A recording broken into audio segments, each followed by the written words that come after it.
good evening, and welcome to a calm look at how monks and nuns survived winter inside stone walls, not with constant warmth, but with design, discipline, and shared routines that stretched small pockets of heat across cold days. The warmest room wasn't the bedroom, but the kitchen, and not everyone could linger there. If you like quiet history told simply, with soft edges and no rush, tap like and subscribe only if it truly feels good to you, and only if this helps you rest. Where are you listening from, and what time is it there in your night or morning right now? Unclench your jaw, let your shoulders drop, feel the cool air on your cheeks, and take one slow breath as the quiet tick of a cheap wall clock keeps time, and the soft room hum stays low. And remember that cold is a patient accountant here. When you're ready, we'll walk together toward the first doorway of a cold stone community. A wooden gate waits in the wall, iron cold under your palm. Winter air holds quiet between the stone faces.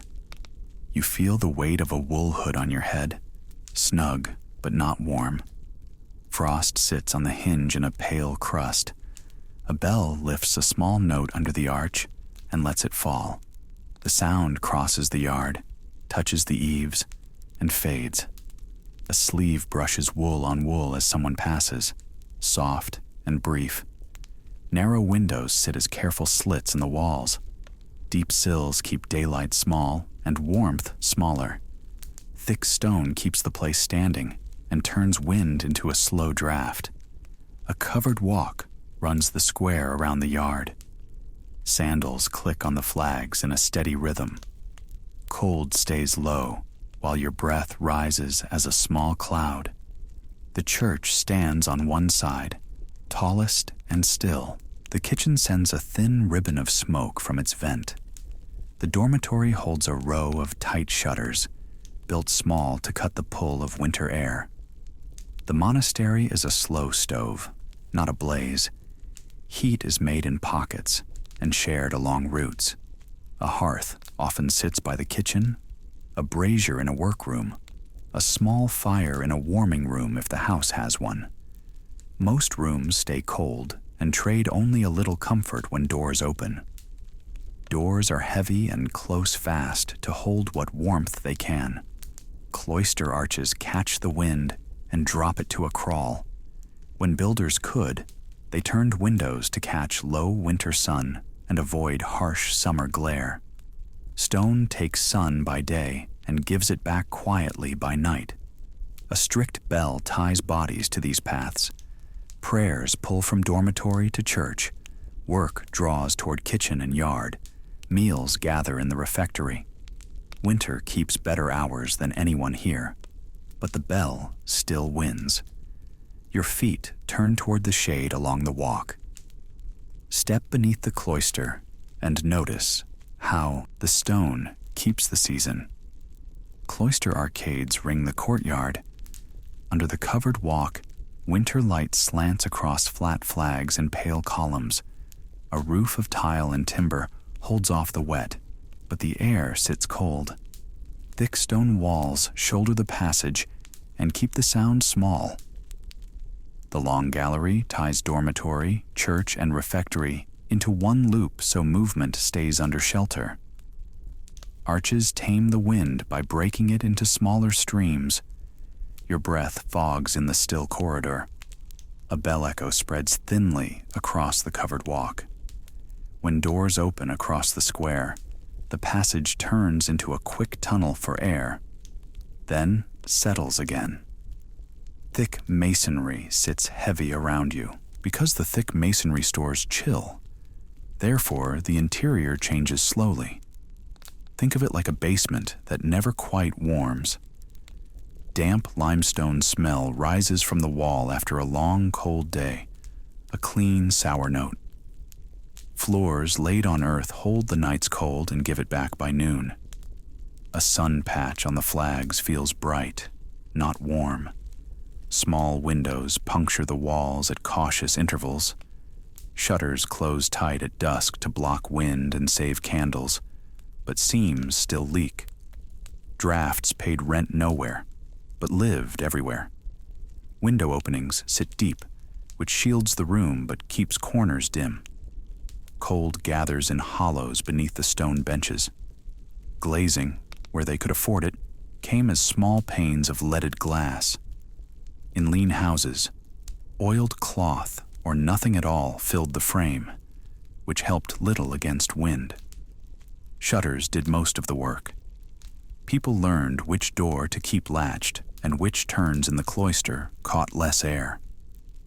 Builders tried for south light when they could, and tucked workrooms on calmer sides. Churches in these houses were largely unheated by custom. The nave was a vast stone shell, hard to warm and quick to lose it. Feet shuffled before matins. Bodies and lamps gave a little lift, then it was gone by the door.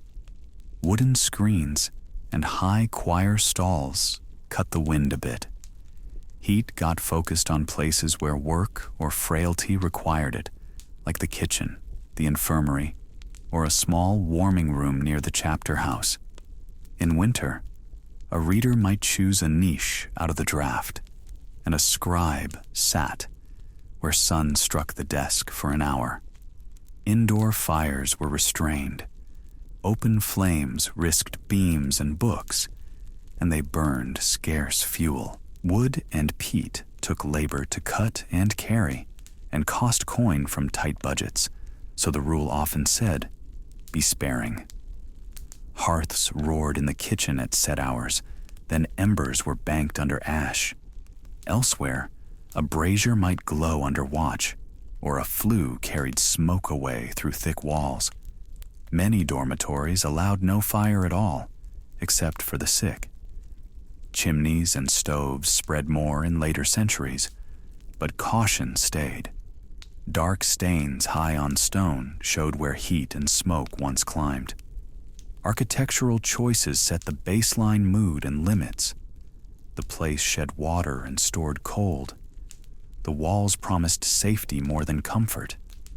Schedules bent around the building's habits, so the day skimmed past the coldest rooms and paused in the warmest corners.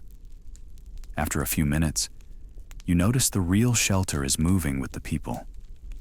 Your eye starts tracking wool and layers more than arches or ash. Let your focus drift from the stone to the layers people wore. A heavy oak door opens into the common dormitory. You pull a wool hood close around your ears as the air bites. Wind murmurs through shutter slats. Stone keeps the cold like a memory. Straw rustles beneath a simple pallet as sandaled steps pass. Many houses kept one long sleeping room. Monks and nuns turned in mostly dressed by custom. A distant bell hums once, then leaves the room to its hush. Wooden pegs carry layered habits in neat rows. A faint lanolin smell hangs by the wall. Washing stayed infrequent in winter to spare the cloth and its oils, so a wet week could leave garments heavy and slow to dry. Wool works on a quiet rule. It works because wool traps air and sheds damp. Therefore, it stays warming. Layer on layer builds small pockets that hold what little heat you make. The trick is not heat, but holding onto it. A plain tunic sits first. Over it comes the scapular. The wool cowl, the cuculla, settles like a hooded cape when breath smokes in the air. Stockings hug the legs. Simple shoes guard the floor. Mittens appear on rough mornings. Think of it like a puffer jacket without zippers or logos. Fashion Week never booked this runway. Your fingers warm slowly inside long sleeves. A bed is a low frame or boards with a tick of straw. A wool blanket lies over it, scratchy but loyal. Many keep the hood up and draw the cowl close, so head and neck do not leak heat. Feet tucked tight, cloak on top if there is one. Sleep sits in a narrow band of comfort, and it is enough. Clothes for mourning hide under the cover, so they are not icy when the bell calls. Night prayers often cut sleep in two. Rising at the signal is quicker when belts, shoes, and layers are already on. Stockings stay put, since pulling them off would steal precious heat. Shoes wait by the bed, easy to find in the dark. On rare bright days, bedding and habits go to the cloister walk to air. Open flames are kept away from dormitories and many rules to guard against fires. So much of the night's warmth comes from bodies and wool, not hearths. Cloth and bedding make portable shelter. Layers turn a thin skin of heat into a small room you carry. Cloth helps, but real heat hides where fires actually burn. Follow the smoke smell toward the rooms where warmth is real. The kitchen hearth stands hip-high, stones warm, flames licking oak. Your cheeks prickle as you lean in. Wood smoke mixes with steam from a pot of pottage. Firelight flickers on blackened beams. Fuel is a budget, not a blanket. Because fuel is costly and smoky, therefore warmth concentrates in a few rooms. Open-plan heating did not exist.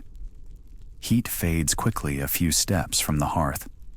Doors stay shut to keep a little pocket of heat. A draft noses under the sill. Think of it like everyone crowds the only radiator that works. Large hearths and bake ovens are the primary heat sources. The kitchen heaves through the day. The bakehouse roars on bread days. Those ovens hold heat in their thick walls, so nearby benches become prized perches while dough rises or loaves cool. The designated warming room, the calefactory, waits as a safety valve. Access is limited. Time and duty set turns. A porter or senior keeps order. Some houses heat the scriptorium in winter with a small stove or a warm air flue. It helps hands hold a pen without shaking. Portable heat exists, but in small sips. Simple braziers glow for short tasks. Then someone carries them out or watches them close. Stones or bricks warm at the hearth. They tuck near feet, then go back when they cool. Smoke irritates eyes and lungs. Sparks threaten timber roofs. Fire use stays confined by rule. Chimneys are cleared, and coals are banked under ash at night to cut risk. Warmth collects where bodies and work meet. Cooks chop near the coals. Bakers linger by the mouth of the oven as they test a loaf. A lay brother mends tools at the edge of the heat, then yields his spot to someone fresh. The cloister and dormitory stay largely cold. The chapter house gets a little help from sun, or from a rare brazier during long meetings. Heat is a shallow pond in a wide field. At set hours, the fires drop. The kitchen banks its embers. The bakehouse cools. The calefactory empties and shuts. Step into the night hours when warmth is scarcest, and you can hear your breath in the corridor. The stone keeps the day's chill like a memory. Only a lamp throws a thin light. Who gets extra fire? Excellent question. The sick do in the infirmary, where a hearth or brazier is allowed for health.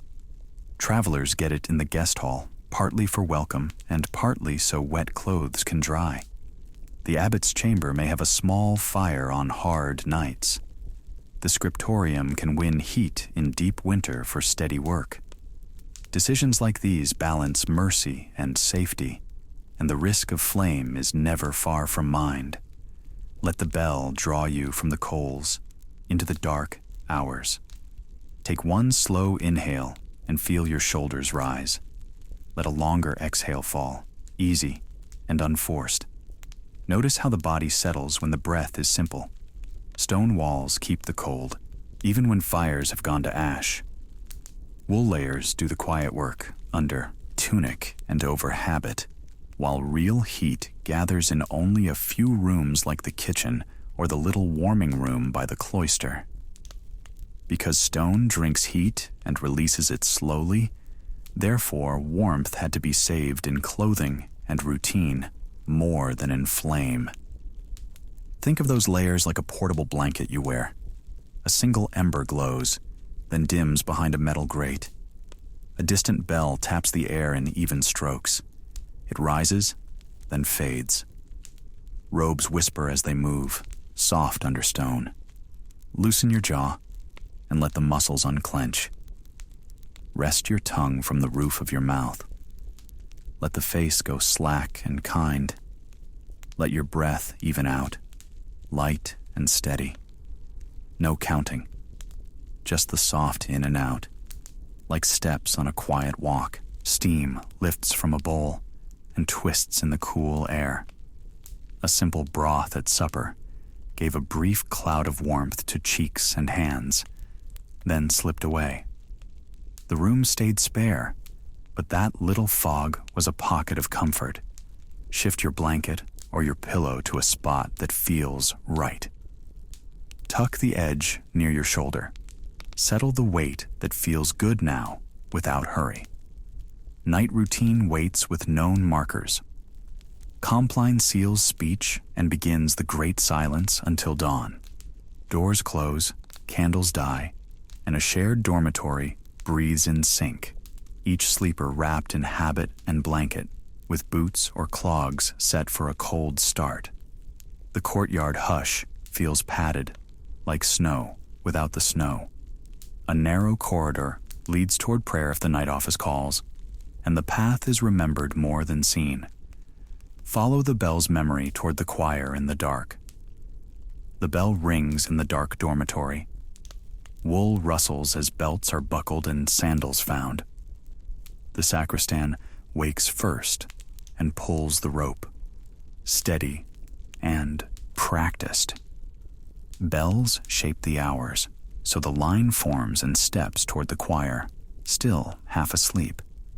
Cold air slides in as the door opens. The night stair drops to the church. Hands meet a cold rail, and the palm sticks for a breath. The stone floor feels colder than the air. The stair gives a direct path from dormitory to church so the house stays quiet, and the move is quick. Wooden choir stalls take the weight of the community. Sandals scrape as they file in and settle. Low voices rise into plainchant and find a slow pace. Candlelight halos their breath in the choir.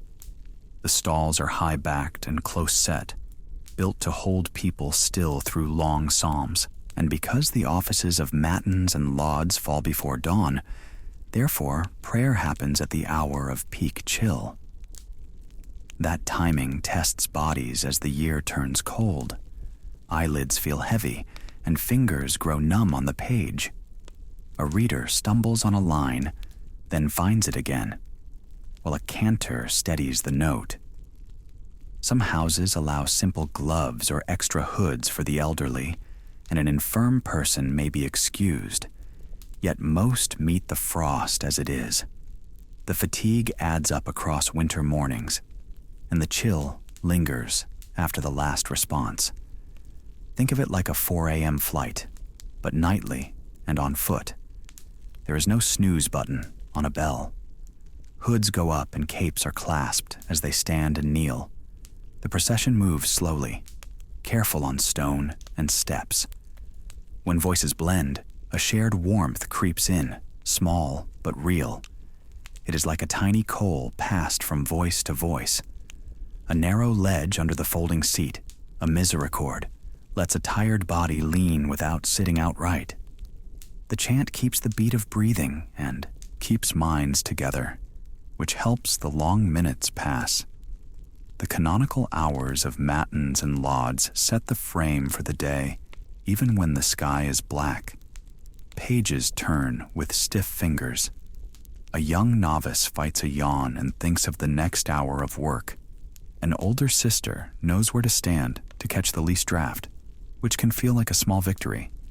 In some places, a brazier smolders near the lectern, but wood is rationed and smoke clings, so even a tiny glow feels costly. The point is not comfort. The point is to keep the rule and keep the community in step. After the last response, the stalls empty and the line turns toward the refectory.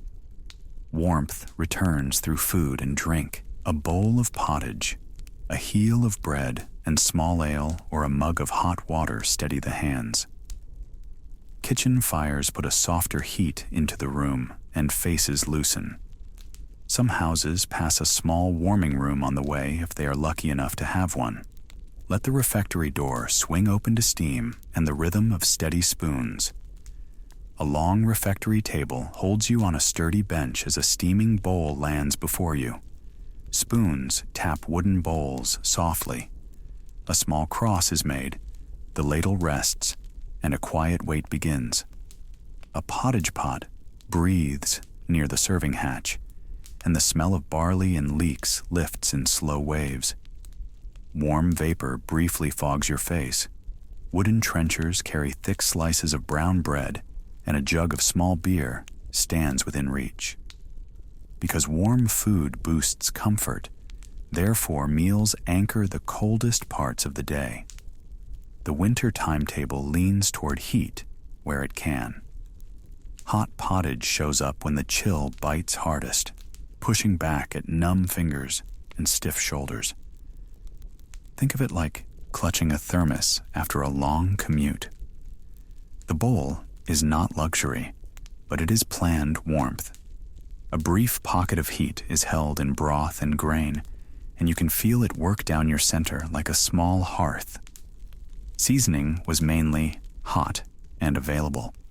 Pepper, mustard, or sharp herbs showed up when the cellarer could get them, more for a lively kick and the old idea of warming humors than for rich flavor.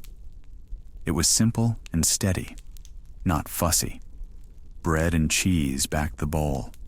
The loaves are dense and practical, built from what the fields gave. Cheese brings fat and salt.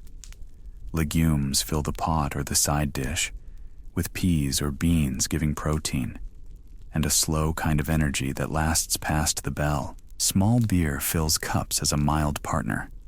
It is low in alcohol, brewed thin and safe, and it carries a few calories. The jug might not steam, but it takes the edge off thirst and washes down porridge and crumb. Fish or eggs appear on certain days, pulled from rivers, ponds, or the henhouse, when rules allow. Meat sits behind sharper gates. The custom of fasting and meat restrictions sets the rhythm, with many days marked for abstinence.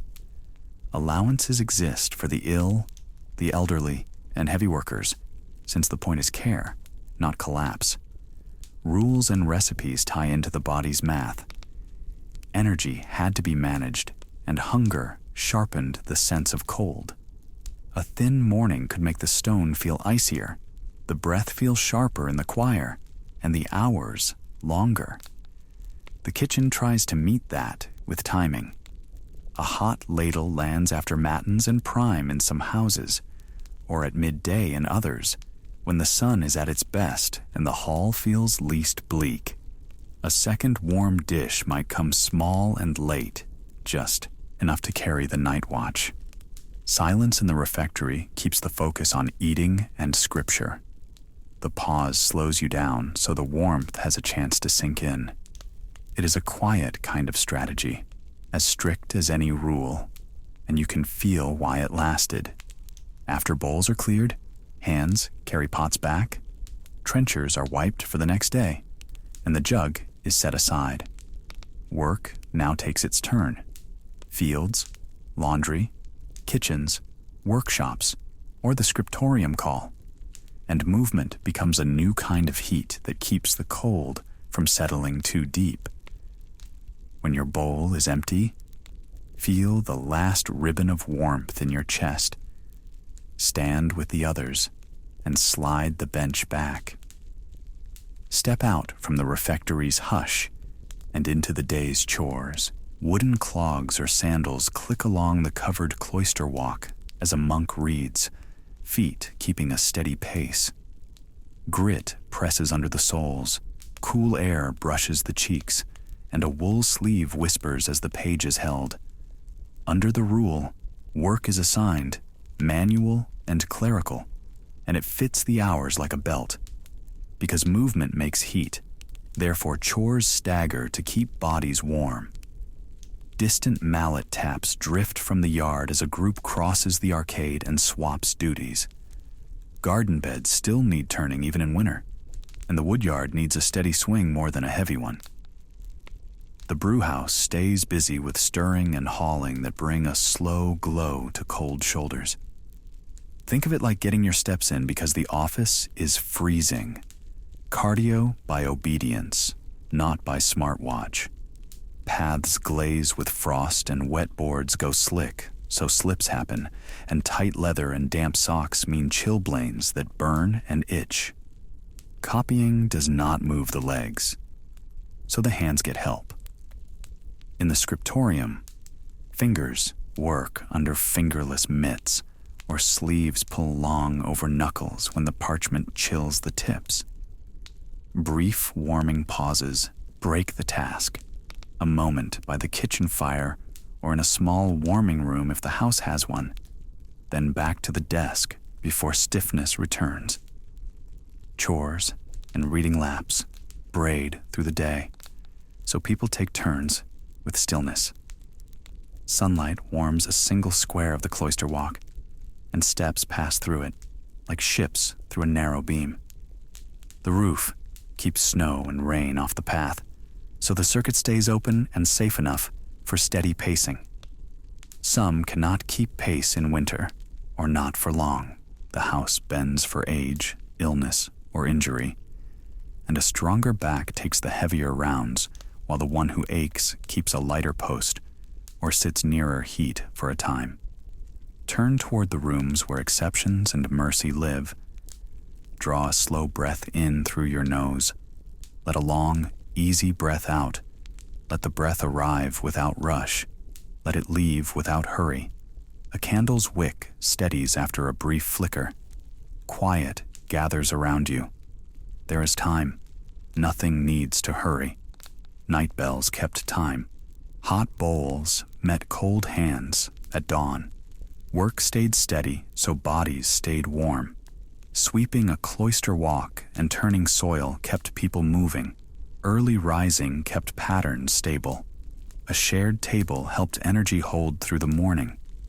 Because work kept blood moving, therefore even simple tasks felt like small fires. Rules framed the day, and routine kept it steady. They aimed warmth where it mattered most. Cold months just made the pattern tighter. Meals were placed where they kept spirits even, and bodies ready. The cold was managed, not defeated. Let your hands rest wherever they are. Loosen the fingers and let them soften without clenching. Notice the light weight of your palms. Nothing is pressing for them now. Let them be at ease. Hands often worked simple tasks for hours in those halls. Now they can be still. Soft effort is enough right now. Notice the imagined warmth of wool at your shoulders. Hear a small rustle at the collar as the picture fades. Let it slip away, like breath leaving. Let the shoulders rest without carrying it. There is nothing to brace against right now. Setting it down is part of resting. Let your attention rest on a distant bell hush. Under stone, the cloister air feels settled, like water in a basin. Allow a little brightness at the edges. Some bells marked hours, others called for meals. Each sound tied a group to the next task with calm. Work would pause for a verse, then resume at a measured pace. Silence between bells was normal time, not empty time. You are warm and safe here as the story moves on. The roof is steady and your breath stays slow. Nothing is demanded here. The pace can stay soft. Curiosity can lift just a little, easy and calm. Keep that steadiness with you. The path ahead stays simple, Now, let a door ease open toward the infirmary and the guest house hearth. The infirmary keeps a small hearth set behind a movable screen. Quiet voices drift, and a cup gives a soft clink. Firelight softens the whitewashed wall. An infirmarian stands in charge here, trained in care and in the rule. They watch fevers, measure strength, and report needs. The abbot or prioress listens and grants dispensations when bodies falter, because mercy meets weakness. Therefore, warmth is granted by dispensation. Think of it like a doctor's note that unlocks extra heating. Extra wool blankets lie folded in a chest, ready for the frail or the shivering. The infirmarian spreads them over thin shoulders, then sets a small pot by the embers for warmed drink. A sprig of herbs hangs drying by the window. A screen slides closer to the bed to gather heat, and a chair is drawn away to keep clear air. Steam lifts in a faint curl, and the room settles.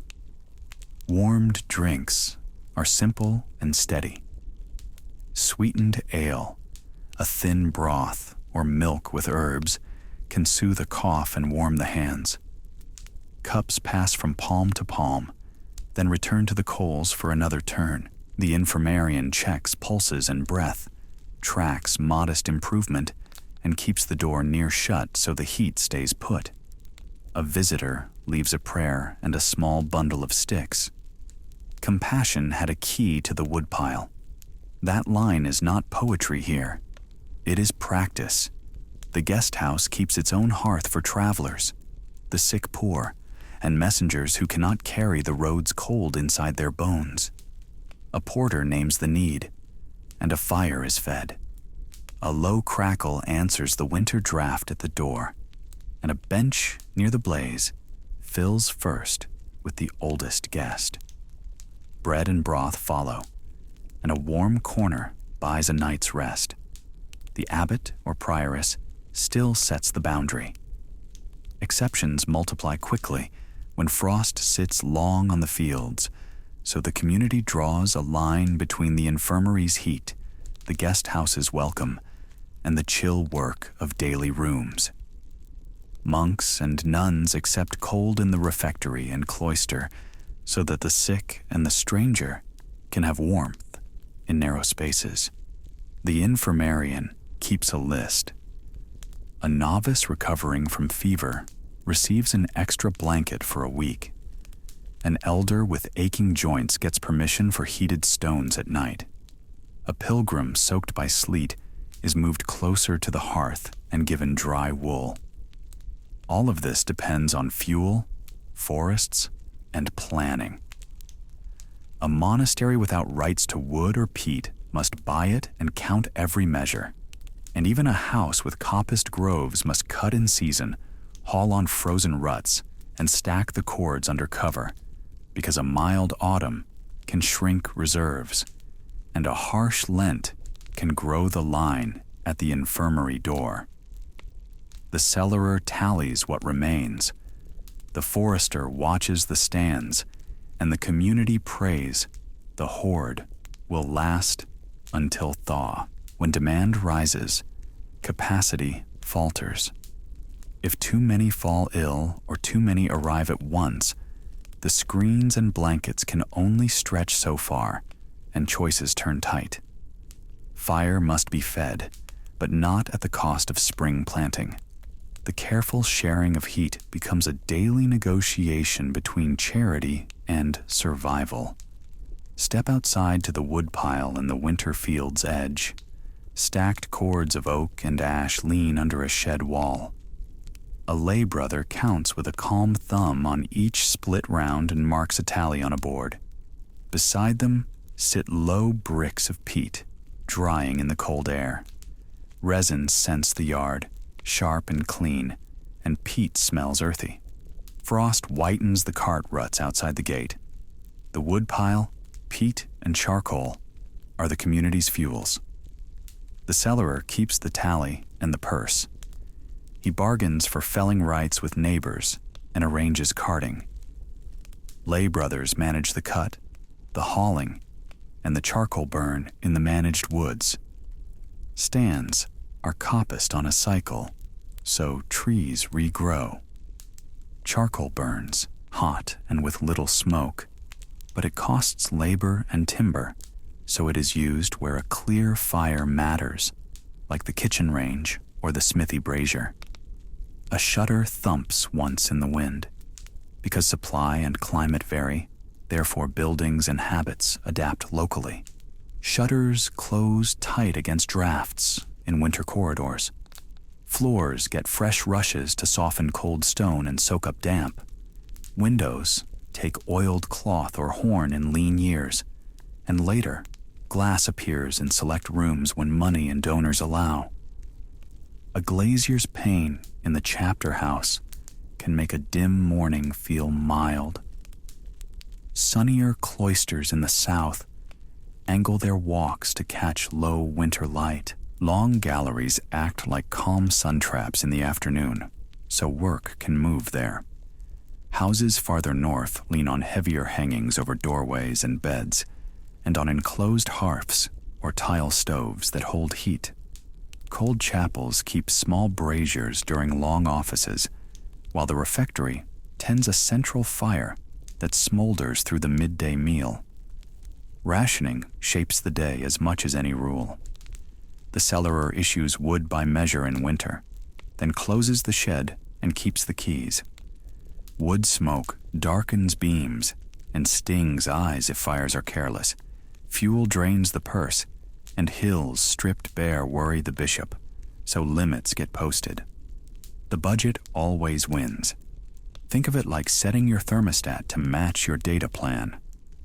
Hearths light at set hours, doors stay shut, and bodies gather to share breath and heat in workrooms, joining efficiency and duty. Local. Materials set the pattern for tools and taste. In marshy districts, peat stacks feed the bakehouse on lean weeks. In well-wooded valleys, coppice poles go to kitchen and warming room. Where timber grows scarce and rules tighten, charcoal becomes a winter treat for the infirmary or scriptorium rather than a daily comfort. Others line window seats with boards to blunt the chill that creeps from stone. Over time, a shared craft emerges out of small choices and local weather. Resilience, built over centuries, becomes the calm lesson tonight. Enough heat is guided to the right hours and rooms, and the rest is accepted.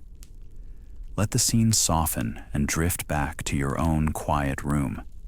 Cloister arches dim, and footfalls fade on stone. The monastery drifts to the edge of your thoughts, while the soft rustle of wool and a distant bell under stone lingers like a small echo. The day has done its work. Small heat made the difference. Thick walls resisted weather. Small hearths offered pockets of shelter. Layered clothes helped, and set hours shared the load. Common rooms kept the fire, so work and study gathered there. Some rules bent in winter, with extra fuel when needed. Hoods allowed inquire, and mitts for cold fingers. Dormitories were close, often with simple screens, where shared breath took the edge off. Meals were planned to sustain the day. Thank you for keeping company tonight. Your quiet attention is its own steady lamp.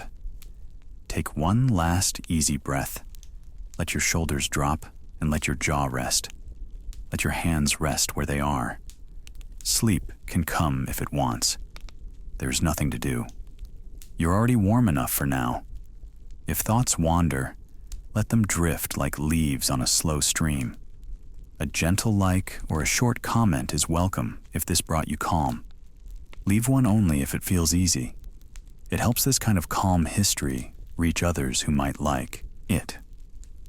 A last bell fades to nothing, and your room settles into its steady quiet. Everything feels simple again. Let it sit by your bedside like a small blanket. leave a small pocket of silence for sleep.